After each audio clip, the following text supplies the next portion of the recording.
Welcome to this edition of Cope Campus. Again, the NBA playoffs edition. And we are back with our man, the man of the hour, my man Terrance Cope. How you doing today? I'm good, man. I'm good. I'm just feel blessed, with great people watching over me over my shoulder right now. I feel like, the man upstairs is with me. I got the man in the mirror right here. For those who know, but I'm feeling good, man. I'm feeling good about my predictions. I'm feeling good about today. You are. Well, first and foremost, the dude over your left shoulder, that is a handsome man right there. That takes it back almost 25 years, though. He's a Hey, 25-year-old man. that was like Tyson Beckford before he blew up. You know what I mean? Yeah, Like, man had the braces on and everything. Hey, but like I said, I had the hair back there. You see that edge up was crispy. I do, man. I do. No pun Hey, intended. that's 17-year-old Courtney right there. I see. Mm-mm-mm. But I appreciate that. I was looking good back then. I'm But here for it, we man. do got something to get into with these two games that Mm-hmm. happened, and with Game 6 coming up. Like you said, I told you before, I got a lot of things to say, but I'm gonna wait until it's my turn. But we're gonna first start with the Game 5 results that happened Tuesday night with the Spurs 126, Timberwolves 97. Wemby leading the way with 27 points, 17 rebounds, 3 blocks. Vaughns, we talked about the game before. What did you Mm-hmm. see? Wemby came out and established who he is. He is who we thought he was. And in the spirit of Herm Edwards, or I'm sorry, Denny Green, my bad, Denny, he came out and established his dominance very early out the gate.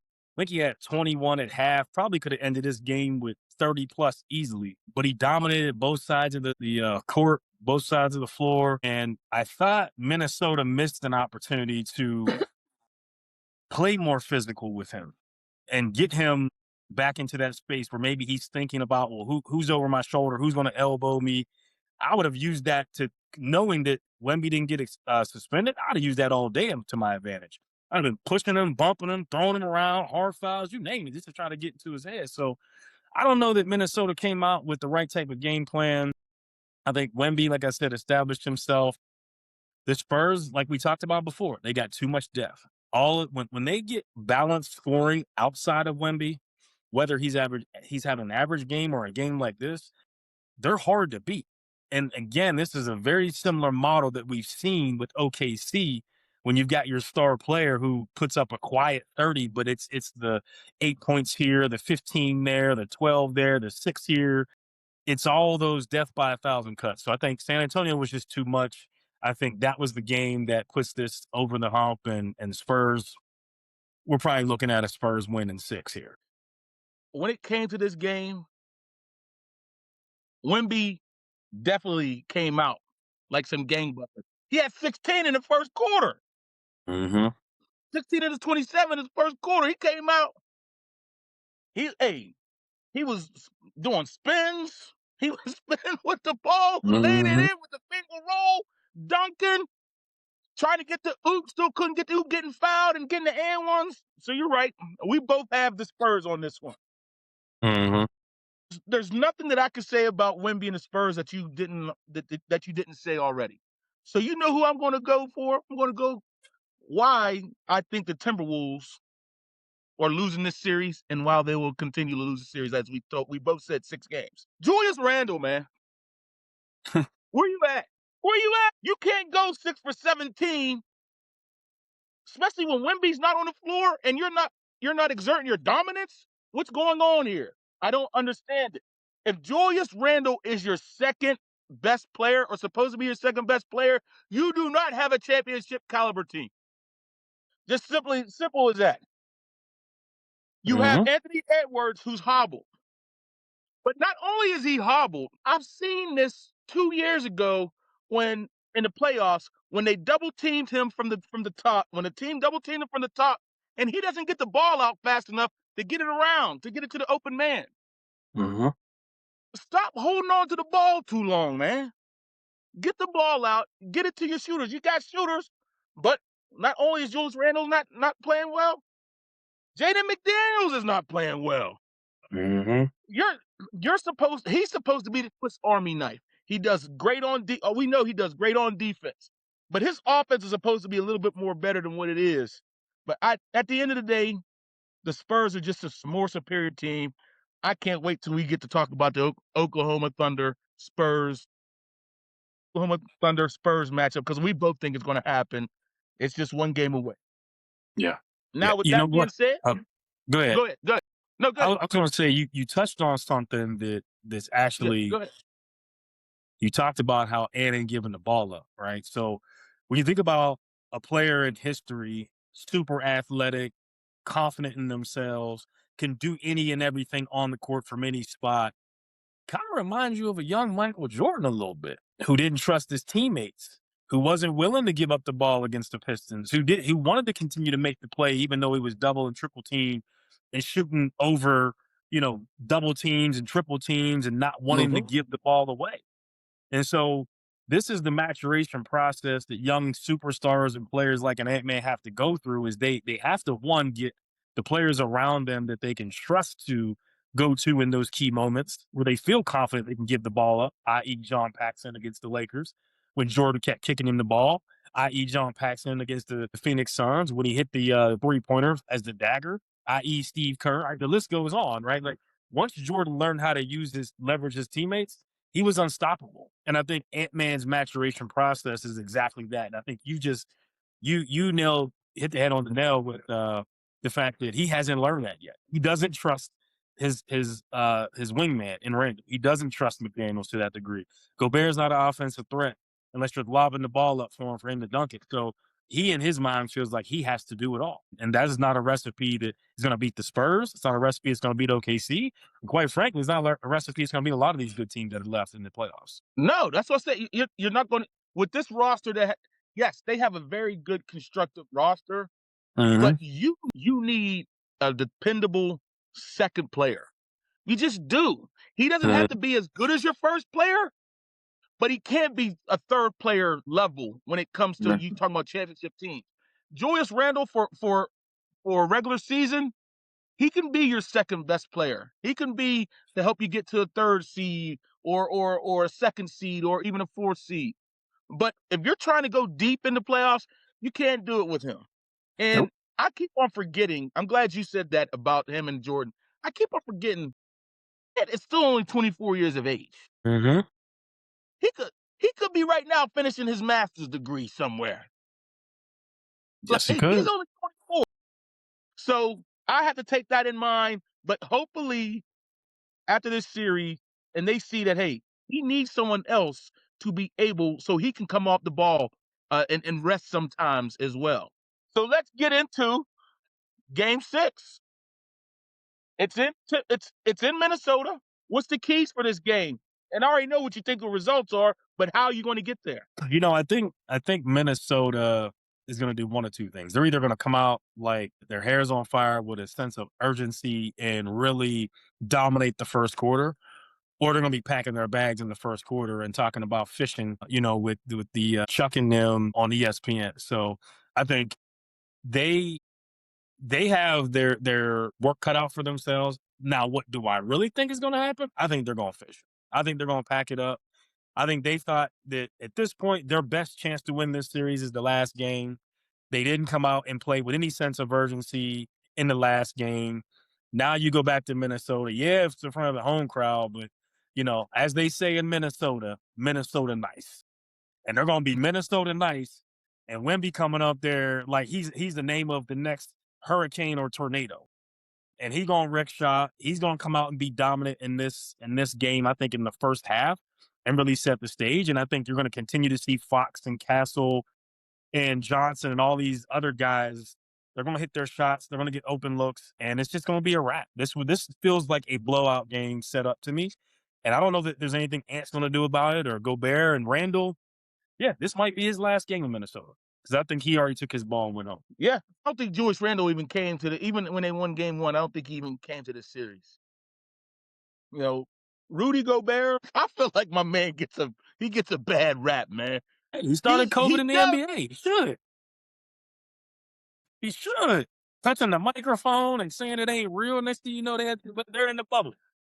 He started it. Like it was a bat in China, and there was him. Like those are your two biggest enemies if you're the U.S. You shut down a whole economy. The greatest powers of the world, you shut down because you got your 7'1" claws all over the microphone, all in the video. All of the videos.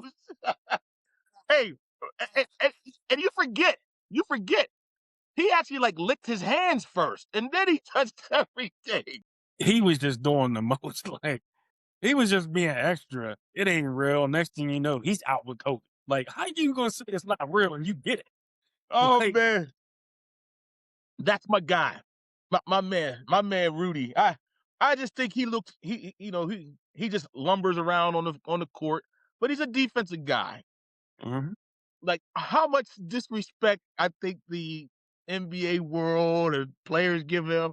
I'm like, man, just think of him as defense. That's all. And he's going to be in a Hall of Famer. He's a four-time defensive player of the year. He's going to make it in there. Everyone makes it in there. I wouldn't be surprised if your boy Landry Shamet makes it in there. We ain't doing all that. We ain't gonna disrespect the NBA by saying that. I mean, Rudy is not a guaranteed surefire Hall of Famer. Like, I mean, that'd be like saying Marcus Smart has a chance, and some of these other guys who have won Mobley, right? Like, he's not, Yeah, even though he won it a couple years ago. Like these guys, they're good on one side of the ball. There's a lot yeah, they have to do and prove yeah. to get to that point. But go ahead, I'll let you finish. No, you're right. But yeah, to get back to this game, Julius Randle already packed his bags. I went like this whenever you were saying Kenny and Shaq and the boys. You know what that is? 1, 2, 3, Cancun. Mm-hmm. I'm gonna say it on 3.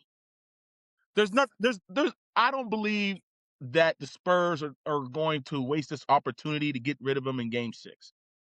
I do not see that there's anything that outside of Ant going berserk and then, the cast helping, but that's why they're cast. Sometimes they come to the party, sometimes they don't. And even this time, I don't think it's going to work. So I have the Spurs in 6. You have the Spurs in 6. All right.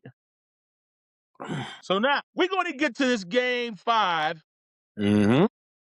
Cleveland Cavaliers go into Detroit and beat the Detroit Pistons 117-113 in this series. Cavaliers, they're up 3-2.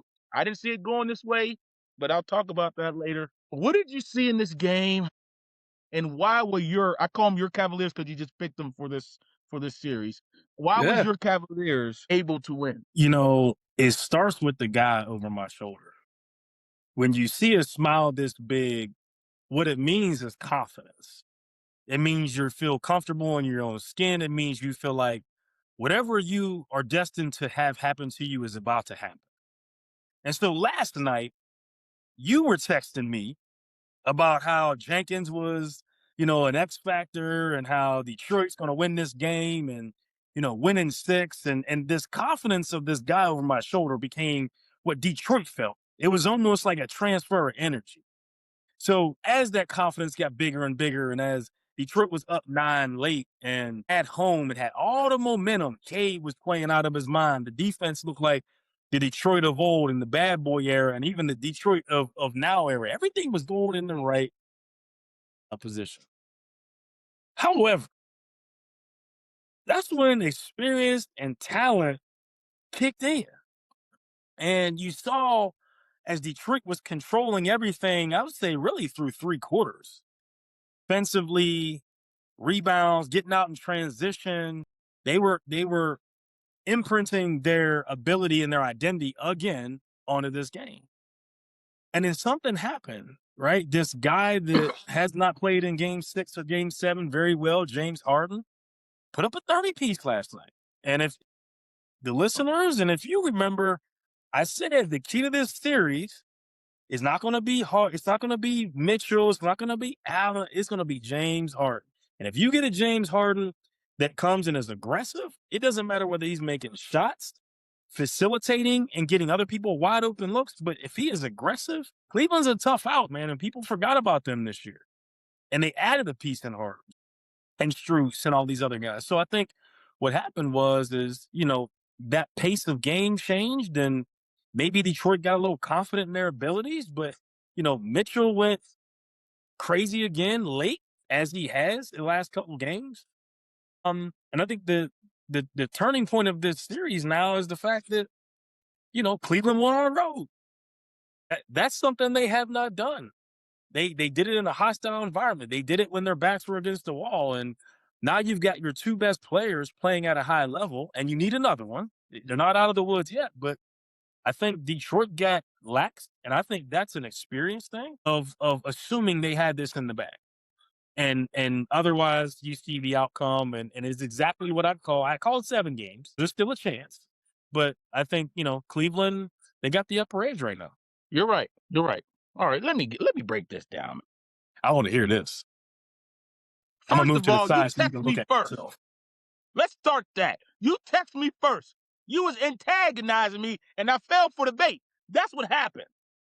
You text, hey, the game about to start. I know the game about to start. I'm waiting for it right now. I was just making sure you weren't tied up with other responsibilities, No, my good eye was focused on it. The lazy eye was focused on the Ben and Jerry's ice cream I was eating. I knew what was going on around here.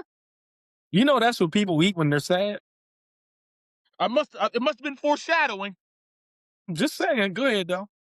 So let's talk about your Cavaliers first. Mm-hmm. A whale of a game. A whale of a game. They call it. I was reading an article, and they call themselves the Big Four with Allen, Mobley, Harden, and Mitchell. Well, the Big Four came through yesterday. Mm-hmm. Everyone had 16 points or above. Allen, that was his best. Even though he had more points in the game prior, I feel like this was his best game because he put an all-around game, and it was on the road, and they needed it. Mm-hmm. Mobley, 2 big-time threes in the second half, made him erupt. Made the Cavaliers bench erupt. Donovan was struggling like he did in the first half of the previous game, but he came out of it, and he had a very good second half. But your boy that you did talk about, and I'm going to give him some kudos. The beard, James Harden. He came to play. We never say about James because we never say that James never shows up in a playoff series. We never say that. We don't say that. We say he don't show up when it's time to go in advance. So I still have hope. But if you remember, I told you when we did the last episode, I said, watch out for my man Max Strus. I said, watch out for him. Well, I should have told the damn Pistons that too, because they didn't watch out for him. My man shot 6 threes, he knocked them all down, and I said, man, here we go. And then I got to hear from you texting me. So I'm like, all right, here we go. But yeah, Cavaliers won this game. So let me get to the Pistons part of this game. Mm-hmm. Like you said, our man Tom Hanks and Wilson, we need to put an APB out for Duran, for Jalen Duran as well. What's Jalen Duran doing? He got benched in the fourth quarter for the real playoff P. Playoff Paul Reed. That's the real playoff P. That's fire. PG 80 when here he catches strays. He got to catch it straight. He got to catch it straight. Jalen Duran, and I had a chance to think about it. And I said, man, how was he going to be all NBA this year? I was like, what happened?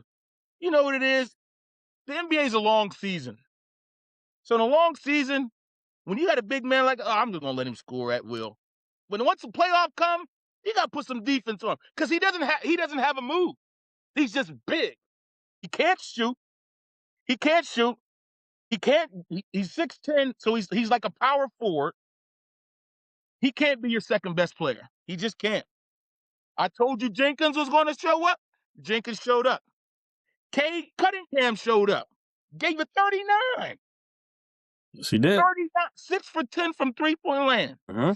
Now let's talk about the person I'm disappointed the most in. That University of Tennessee man from Mount Vernon, New York, Oh, not the light skin Tobias dude. Harris. Not the light skin. You can't talk about light skins. I'm talking about him right now. Where he turned back into Philadelphia, Tobias Harris. He turned back into Tobias Harris, who doesn't cut it at 6'8". And I like this guy. I root for him. You know I like the Tennessee boys. You know I like the Pitt boys. I like this guy. But my man went 1-for-7 from 3-point line. 6-for-19 in the game. 13 points. Bro, when Cade is struggling and they're all on him, and we know Jalen Durrell, he ain't doing nothing. He hasn't done nothing in the playoffs. Tobias, you got to be that guy. Dude, what got you here in the first two playoff rounds so far? No one told you to be Steph Curry. You're 6'8" wing. You have a 6'6" guy on you. Sometimes you got to go in the paint like you always do and then turn around, man. And then you can't just be standing in the corner. My man just stands. What's wrong with these NBA players now? They just stand in the corner. There's no cutting. There's no, hey, my man might be in trouble. Let me give him another option. Tobias, you got to do better, man. I'm tired of you, man. University of Tennessee, we're supposed to be up. City boys are supposed to be up. Hey, man, we might have to start calling, since you got an APB out for him, too, we might have to start calling him THC. Tobias Harris can't shoot, can't win, can't help, can't get open, can't get right. Can't do nothing. Can't get right. Hey, as one comedian told me, Joe Torre told me, I was at the Improv one time. Joe Torre, I was in the front row, and you know, you don't want to be in the front row because that's where they joke on you. Yeah, they're jumping on We you. happened to get there late. Joe Torre's like, hey, because he had a thermal mug that he want me to open up, and now I'm getting sweaty. So he goes, man, you can't open that. He's like, you big for no reason. You know, everyone laughing. Tobias, you're big for no reason, man. Jalen Durrell, you're big for no reason. There's no reason why Jalen Durrell shouldn't be putting his shoulder into Mobley's chest and into Allen's chest. I don't know what's going on, my man, but he got to get it right. Yeah. You're right. All right. Game 5 is over.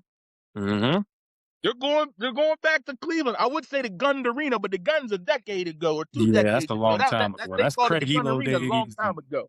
Yeah. Cavaliers, Game 6. You said 7 games, so I'm going to see what you're going to say. Who's going to win this game and why? You know, Detroit showed me a lot of who they were versus Orlando. And in those games that were ugly, you know, you saw a team who struggled to score at times. And that is the primary reason why I picked Cleveland in the first place is Cleveland is not, their issue is not going to be scoring. Their issue is going to be making sure that on the defensive end, they show up consistently. Because if they do that, they're still one of the more complete teams in the league. More complete than Boston, more complete than obviously Philly was hobbling in against the Knicks. And I think they actually have, you know, just as much firepower in the East as a Knicks team who's sitting there waiting. So for me, I think the game doesn't become a shootout by any means because I don't know that Detroit can hang if that's the case. I do think it's going to be more of an ugly game. I think Detroit is going to have that sense of urgency, come back with some vengeance. You'll see Cade potentially not score 39, but maybe score 26, 27. And then the difference of that, maybe 13 points or so gets distributed amongst a Jenkins. Maybe Doran shows up and Tobias. I can't see having another game like that. So, you know what? I'm okay with staying with my prediction because my prediction has played its way out. I think Detroit takes game 6. I think everybody gets back on the bandwagon like it's an up and down stock. And then I think Cleveland comes back in and does what it does in game 7 and shows the experience factor in the playoffs. They've been at this point before. They've seen what it's like to be on the other side. Detroit is still learning how to win. And I don't know that they've fully figured that out yet. Plus, like we just said, they got THC, right? Tobias can't get right, can't shoot, can't score. He will not in game 7. Things will be tight. Things will be tight. The air will feel very thin up there. And there ain't going to be too much more of that Detroit basketball unless they're taking it out from a 3 in their face. So I'm still sticking with Detroit 6, Cleveland in 7, and they walk it off like LeBron did whenever LeBron scored all them points in a row and put them boys to bed. and took over the He East. scored 25 points in a row. We want to be honest. I remember that like it was yesterday. All right. Hey, well, before I get into this one, the last thing I forgot to say about that game, I'm not going to make it. That's why I didn't want to make it a big deal. But my man got fouled.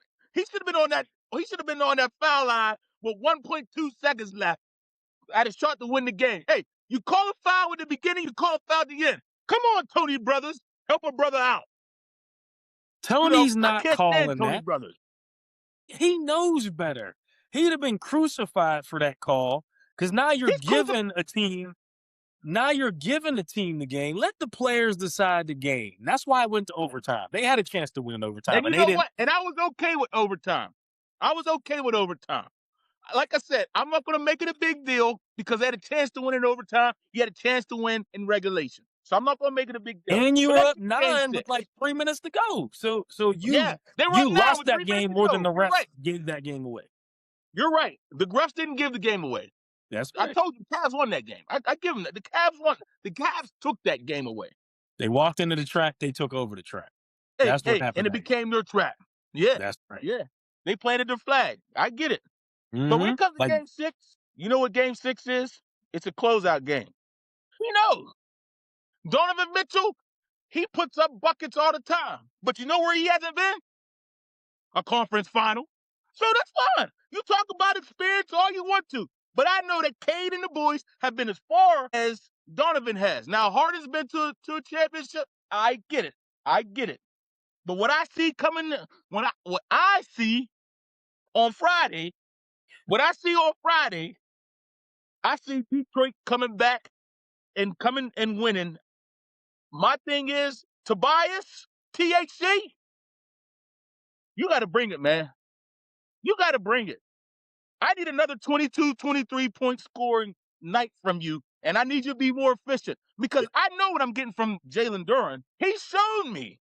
He's shown me in 12 games in the playoffs what he's given me. So I know I have no hope in him. So Bickerstaff, you better have playoff Paul Reed ready to go in the first half because I can't do nothing with you. You can't give me another 9 points. You can't do it. Paul Reed had eight less minutes than you and had 2 more points than you. I can't do it. And it's not even because he had 2 more points. He had more shots, which lets me know that Jalen Duren is not being aggressive. You can't be timid out here in game 5, game 6. You take that on over somewhere else. Cade, I like Cade a lot. But Cade he got himself in trouble last night because he never wants to be sped up, which I understand. But sometimes you got to speed it up. You got to change the pace sometimes to catch these folks off guard. Yeah, you like to probe around the arc and do things like that. But sometimes you got to hit him with a burst and hit him with a layup or do something. I feel like he's always in slow motion, but I am betting that my man Duncan Robinson's coming back. We need my man to come back. We need the DB man to come back who didn't went to Michigan, who didn't went to Miami. We need him to come back. We need him. You know why we need him. You know why we need him. He need to what? make them threes. Spread that offense. Make them threes. I believe we're going to win game 6. And then game 7, I already knew what it's going to be like. Harden already going to be in the D at 2 o'clock in the morning. We know where he's coming from. He's coming from a lounge at 2 o'clock in the morning. So I already know he ain't going to be ready. So I got him in game 7. And then when we reconvene, we can talk about my Pistons versus the Knicks, and we can talk about the Spurs versus Oklahoma Thunder. It sounds like you're ready, as a song once said. But He's what like, I you would ready? say to you is that your reasoning, your thought process is almost right. Like you almost had me. You almost convinced me that Detroit would do what you're saying they're going to do, which is win game 6 and then come back and win in game 7. And that Harden is going to disappear. I said from the beginning, and thinking by it, Harden, although he has and earned his reputation, nobody's given that. Nobody's overly critical. He's earned that reputation of game 6 and game 7. Like I told you before, if he don't do it this year, he's one team away from being John Sally. He's one team away from being Mateen Cleaves back in the day.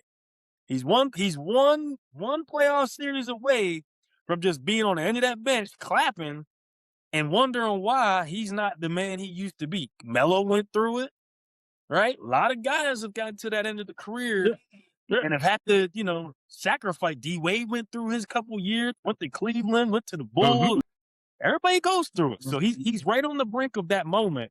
This is his best shot to win. So I actually think he's going to block out all the noise. He ain't getting no lemon pepper wings. He ain't coming out of no lounges at 2 a.m., especially in Detroit. Ain't nobody going up there for no lounge. Like, that's not the place you go anyway. Now, if we're in Atlanta, I'd understand. Detroit's on the come up, baby. They're on the come up. Yeah, downtown. That'll make the lounges a 5-star. So we're not going to do that. We're not going to say James is going to be in there because I think Big Game James is what I'm going to call him for this series specifically. He may not show up the same way in Game 6, but I promise you, mark my words, if it gets to Game 7, he will be the difference maker again. Well, listen, if I go like this, if I send you a picture like this, that's Coke bottle glasses. So what am I calling him? John Sally. He's John. That's it. When I send you this, that's Coke bottle glasses. He's John Sally. That's all I know.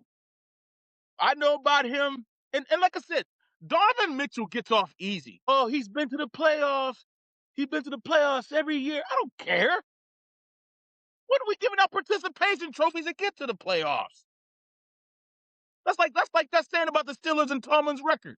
Hey, he's never been under 500. Yes, that's very prestigious, but I'm looking for wins. Mm-hmm. But me, I put it more on the organization than Tomlin when it comes to that. But this is a 5-man game. Harden, you're 20% of the problem, or you're 20% of what goes well.